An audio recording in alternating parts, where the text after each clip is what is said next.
Команда! Команда! Вперед до перемоги! Вперед до перемоги!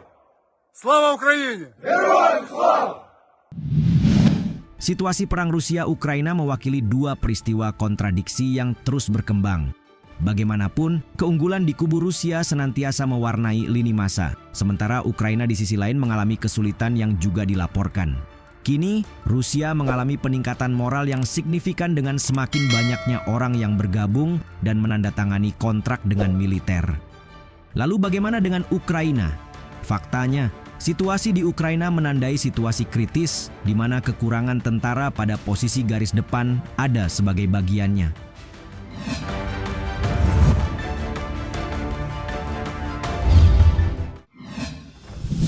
Harus mengirim tentara tiap hari. Pertama-tama mari untuk melihat lebih jauh ke Kursk. Kira-kira apa yang terjadi setelah capaian terbesar Ukraina terhadap Rusia berkembang sedemikian rupa. Melaporkan situasi di lapangan, Komandan Pasukan Khusus Ahmad Mayor Jenderal Abti Alaudinov menyebut unit baru angkatan bersenjata Ukraina dikirim setiap hari ke sana, meski kerugian terus mereka derita. Itulah sebabnya kami dapat mengatakan bahwa kami tidak dapat melaporkan sejumlah besar kendaraan yang hancur karena musuh telah menjadi bijak dan tahu apa yang dapat kami lakukan. Ada banyak prajurit yang hancur, Alaudinov menulis dalam saluran telegramnya.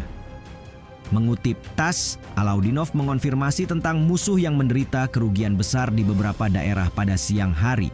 Secara khusus, 3 pesawat tanpa awak Baba Yaga dan 3 mortir dihancurkan. Setelah sekitar 3 minggu bertempur, respons Rusia yang sangat lambat dan tidak terlalu mencolok lantas menarik perhatian. Para pengamat mengatakan Rusia tidak memiliki cukup sumber daya yang terkoordinasi dengan baik untuk mengejar pasukan Ukraina di Kursk. Peneliti senior untuk peperangan darat di IESS, Ben Barry berkomentar, upaya Moskow untuk melawan serangan baru Ukraina tampaknya terbatas pada pengiriman unit dari seluruh Rusia.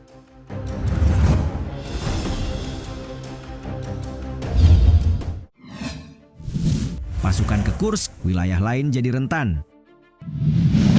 Maksud hati mengalihkan pasukan Rusia di Pokrovsk dengan menyerang Kursk, Ukraina malah kecolongan. Kerugian Ukraina nyatanya lebih besar dibanding keuntungan Kursk, terutama karena Rusia hampir merebut dan bukan tidak mungkin jika wilayah tersebut segera jatuh ke tangan Rusia. Bahkan ada meme terkenal yang beredar online di antara masyarakat Ukraina dalam beberapa hari terakhir yang berbunyi, "Jadi bagaimana dengan wilayah Kursk? Kita kehilangan Donetsk."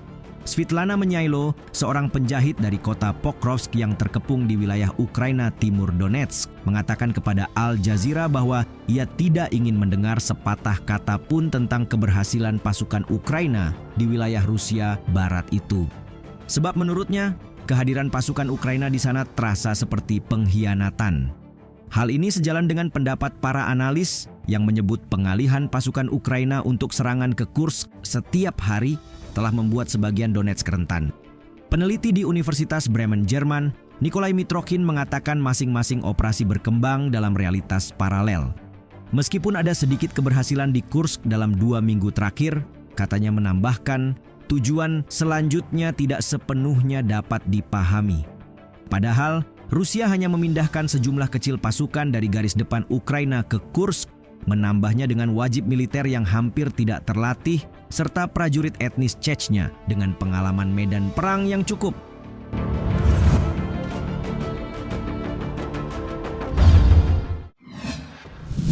Zelensky ubah syarat wamil.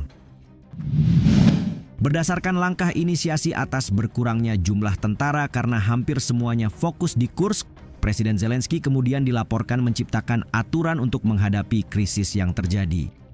Sebagaimana CNN melaporkan, Zelensky mengubah syarat minimal usia wajib militer dari 27 menjadi 25 tahun. Di mana rancangan undang-undang yang dimaksud tercipta usai Ukraina kalah saing dengan Rusia dalam jumlah pasukan dan persenjataan. Menurunkan usia mobilisasi dari 27 menjadi 25 tahun akan mendukung kemampuan militer Ukraina untuk memulihkan dan menyusun kembali unit-unit yang ada dan menciptakan unit-unit baru. Demikian Institut Studi Perang (ISW) menulis dalam laporannya. Tidak hanya itu, Zelensky secara terpisah juga mengesahkan undang-undang yang mewajibkan laki-laki penyandang disabilitas untuk kembali menjalani pemeriksaan medis demi memastikan kembali keikutsertaan dalam militer. Alhasil, kebijakan baru ala Zelensky menuai perdebatan di masyarakat. Tak peduli meski Ukraina tak punya pilihan dalam masa depannya menghalau Rusia. Dengan kata lain, inisiasi lebih lanjut Ukraina dinilai menjadi solusi lain. Tidak hanya dalam hal jumlah pasukan, tapi juga soal unit baru yang dapat dibentuk setelahnya. Sebagai catatan, pembaharuan aturan militer juga dilakukan Rusia. Dalam hal ini, ada aturan yang menambah usia maksimum tentara dari 27 menjadi 30 tahun.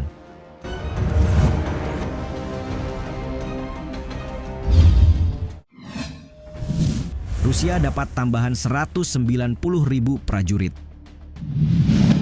Baik Ukraina maupun Rusia, keduanya terus mempersiapkan pasukan tambahan berikut strategi baru dalam menghadapi konflik yang sudah berlangsung selama hampir 3 tahun. Bedanya Rusia justru melaporkan ratusan ribu pasukan tambahan. Berdasarkan laporan media yang dapat dipertanggungjawabkan, jumlah peningkatan orang yang menandatangani kontrak dengan Kementerian Pertahanan Rusia untuk mengambil bagian dalam operasi militer khusus disebut menunjukkan peningkatan. Hal ini disampaikan langsung juru bicara Kremlin, Dmitry Peskov, dalam keterangannya. Jumlah mereka tinggi, bahkan semakin banyak orang yang datang untuk menandatangani kontrak, katanya di sela-sela Forum Ekonomi Timur, IIF, ketika ditanya apakah otoritas Rusia sedang mempertimbangkan kemungkinan kampanye mobilisasi lainnya. Keterangan yang dikutip TASS, Dmitry Peskov juga mencatat bahwa langkah-langkah ekonomi sedang diambil untuk mempercepat proses tersebut.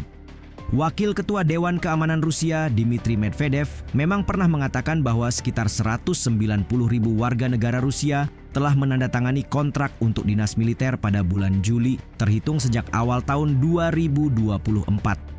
Sedangkan mengutip Al Arabiya, tingkat perekrutan rata-rata saat ini adalah sekitar 1.000 orang per hari menurut Medvedev.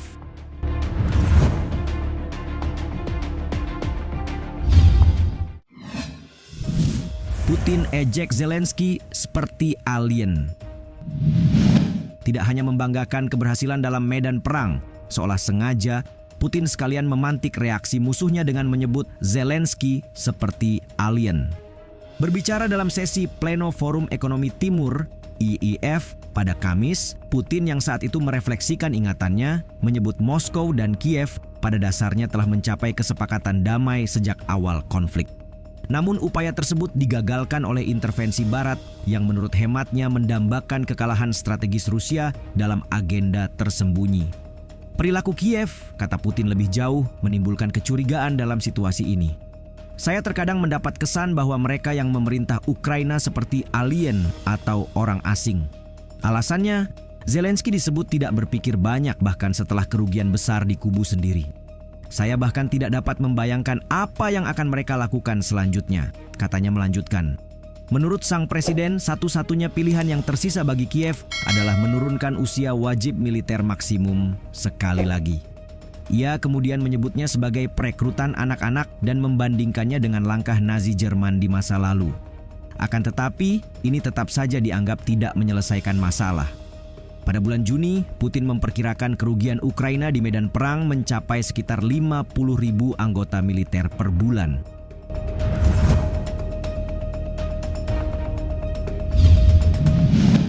Saat Ukraina merelokasi pasukan dari garis depan ke Kursk, peningkatan keinginan di antara warga Rusia untuk bergabung dengan militer juga dilaporkan. Menurut kalian, sejauh mana Ukraina dapat mengimbangi agresivitas Putin di medan perang?